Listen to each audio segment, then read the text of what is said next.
Olá, pessoas preciosas. Eu sou biologista e trabalho na anatomia patológica, no setor de anatomia patológica há cerca de 30 anos.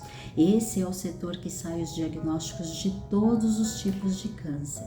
Então, o objetivo desse vídeo é a gente alertar sobre o câncer de mama e falar também um pouquinho sobre o câncer do colo do útero.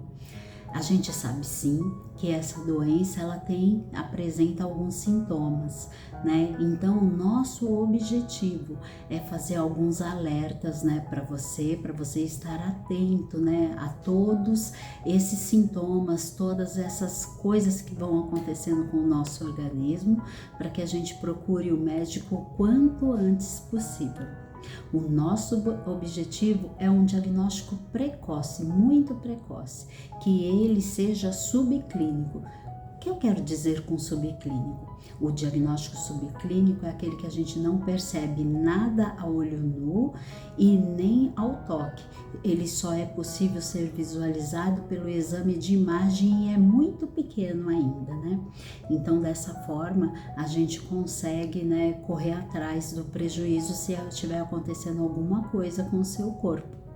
Né? Então, tem alguns pacientes que a gente considera de baixo risco e alguns pacientes que a gente considera de alto risco.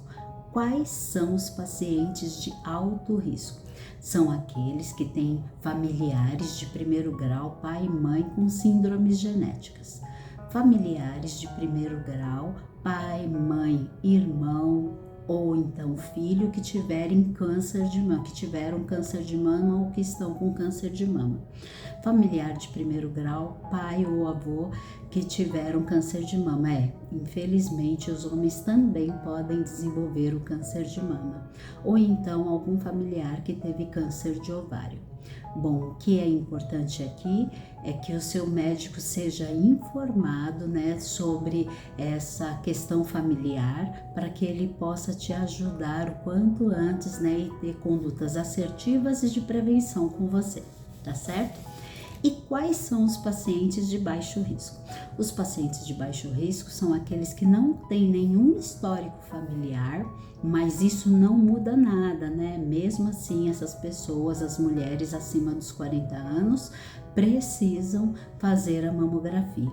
O exame de Papa Nicolau também é totalmente necessário, né, fazer esse acompanhamento. Ele é que dá o diagnóstico do câncer do colo do útero.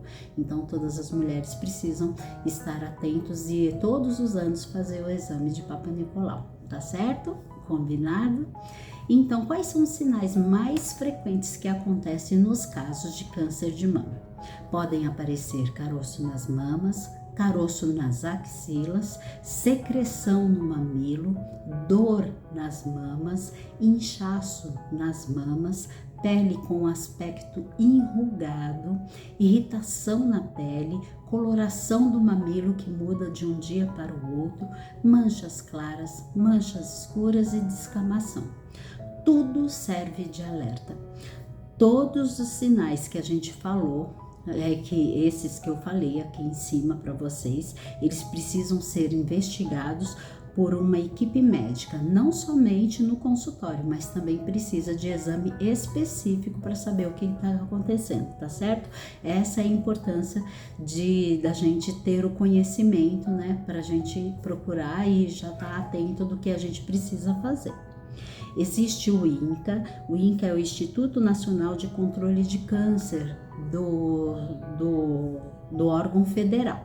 E aí eles também têm orientado para que a gente sempre fale com homens e mulheres e façam com que eles conheçam o seu próprio corpo, né? Isso é um incentivo para que cada um conheça o seu próprio corpo, para saber quando alguma coisa não está adequada, quando alguma coisa está errada.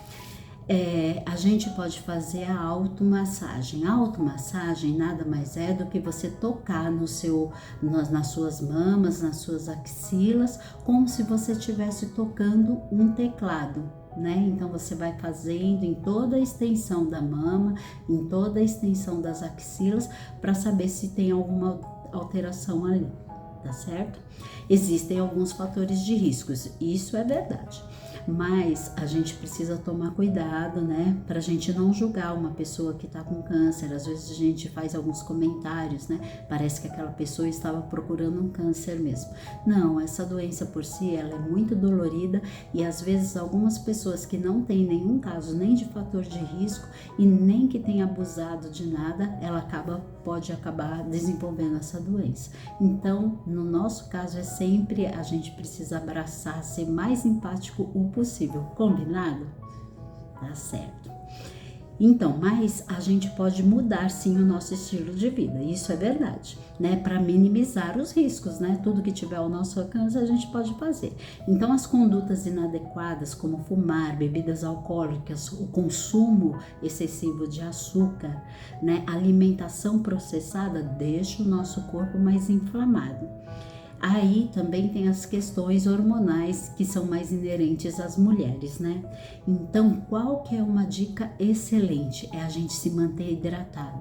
Você sabe, quando a gente está hidratado, nosso corpo, ele está hidratado, ele tem um ambiente de anti-inflamatório, né? Natural. Por quê? Porque você está hidratado, você libera toxinas. Então, isso é de suma importância. As bebidas industrializadas não substituem a água, tá? Então você precisa estar hidratado, mas é com água pura mesmo. Bom, agora que a gente já sabe dos principais sintomas, né, e dos sinais de alerta, então a gente precisa ter uma rotina toda mudada, né, de se tocar, se cuidar, e aí a gente vai conseguir se curar. Então, a gente tem que procurar fazer tudo que tiver ao nosso alcance, né?